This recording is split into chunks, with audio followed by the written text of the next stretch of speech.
沉重的翅膀还是要高飞，坚定心中固有的目标，不管它是与非。如果想望太阳的光辉，就要拼命去追。即使化为燃烧的火鸟，也绝不会后退。当太阳跃出海面，那就是生命的起点。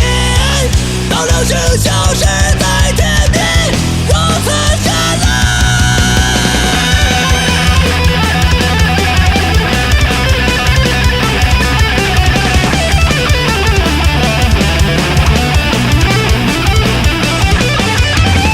带着伤痛和最后的希望，继续向前飞。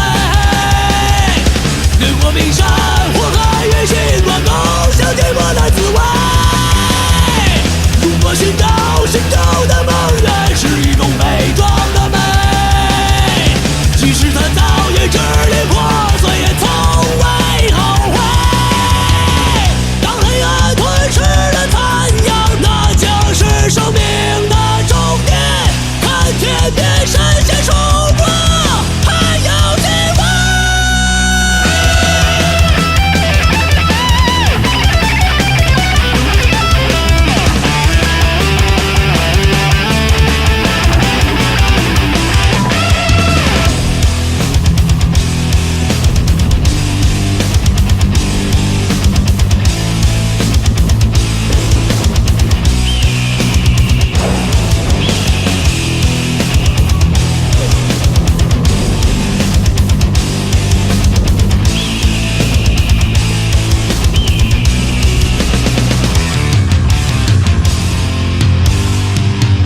我的心已疲惫，却没有入睡。我的心在